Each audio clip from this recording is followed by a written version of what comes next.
Today I want to talk to you about the zkNet protocol and how to use it with the zkNet web wallet on the R5 network.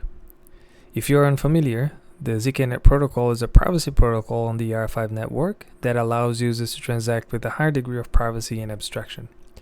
It does that by obfuscating the transaction metadata and routing it through what's called a private internal address, or PIA for short. For simplicity, we refer to private internal addresses as zkNet wallets, and that terminology is carried through most of the interfaces you're going to use to interact with the zkNet protocol. The zkNet wallets are different from regular wallets as they are prefixed with the letter zk in contrast with 0x present in regular wallets, followed by a 60-byte hash, so it is very easy to differentiate between the two. The zkNet protocol is not a full anonymizer, but a good obfuscating tool that will make it much harder for your transactions to be traced on-chain. As always, good operational security will be crucial here, and in this video I'll try to elaborate on ways that you can improve your privacy while using the zkNet protocol by leveraging on good OPSEC. With that out of the way, let's jump into the video. This is our zkNet web wallet homepage, and to start we will need to connect our wallet. We can do that by clicking on the Connect Wallet button and selecting our wallet provider.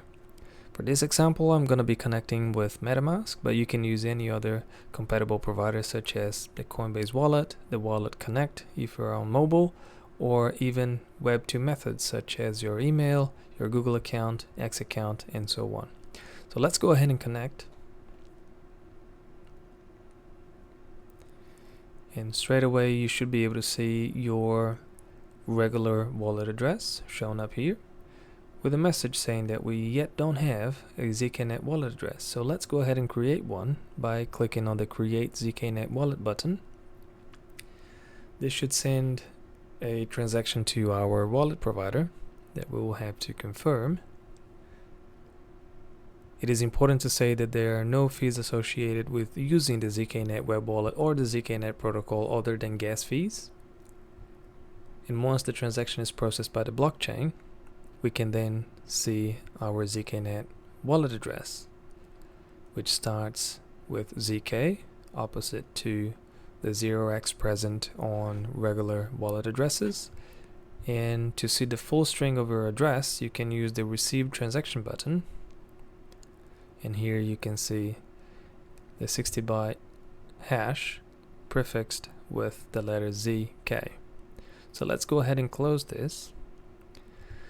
The first option that we have in our action bar is the option to deposit funds.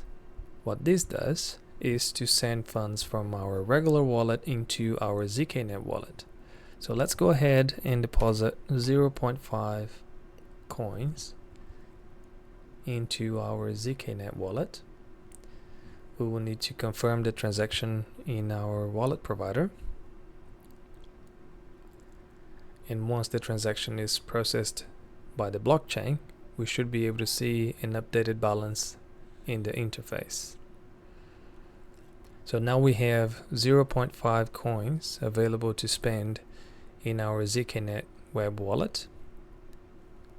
And if we look at the balance of our regular wallet, that same amount was deducted from our main balance. So the next option on the action bar is to send an external transaction, which means sending funds from your zkNet wallet to a regular wallet. The regular wallet can be your own wallet for partial withdrawals, or a third-party wallet if you're making a payment to someone that do not have a zkNet wallet themselves. So let's go ahead and withdraw funds from our zkNet web wallet into our regular wallet. So if we check the balances, we currently have 0.4985 coins.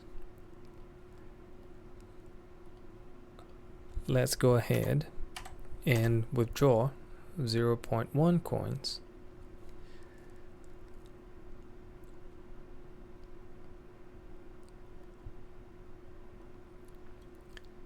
Once we confirm the transaction with our wallet provider, we should see the balances updated. So now I have 0.4 coins available in my zkNet wallet, and my balance went up by 0.1 in our main regular wallet.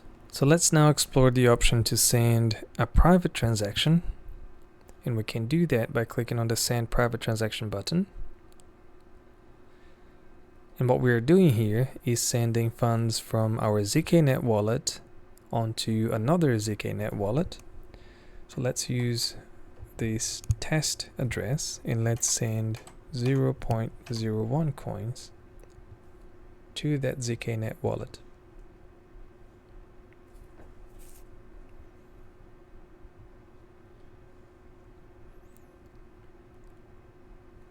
So once we confirm the transaction with our wallet provider, we need to wait for the transaction to be processed by the blockchain. And now, as you can see, the amount was deducted from our balance. And let's explore how this transaction looks like on the Block Explorer. So the way that transactions using the zkNet protocol will show on most Block Explorers will be an interaction from the main wallet address with the zkNet protocol smart contract. And if we analyze the raw data,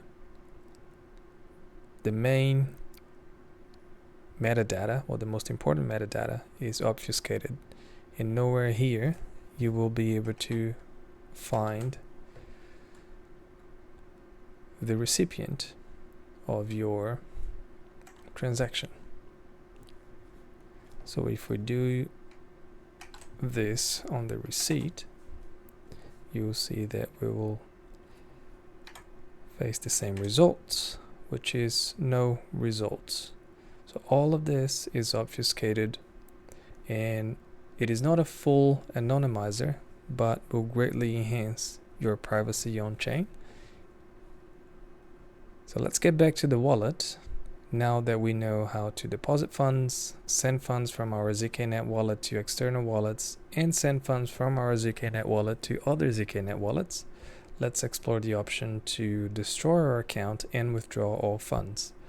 This option will be crucial for you to keep your OPSEC at the highest level, and what this will do is destroy this wallet address over here, and will withdraw any remaining funds to your own main wallet.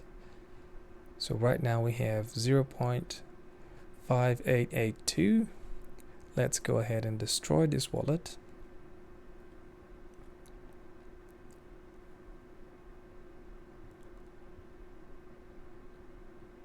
Let's confirm the transaction, and we'll see the pop-up that says that the wallet is destroying the account. Once your zkNet wallet is destroyed, you should be able to see all funds returned to your regular wallet. There are no limits on how many zkNet wallet addresses you can create and destroy, and the only fees associated with creating and destroying these addresses are the gas fees you pay when submitting a transaction to the blockchain. Each individual has to weigh the gas costs against the enhanced privacy that cycling through different addresses will provide, but the general advice is to cycle through these addresses as much and as frequently as possible to maximize your on-chain privacy. I hope this video was informational, and if you want to know more about the R5 network and the zkNet protocol, please visit r5.network today, and I'll see you on the next one.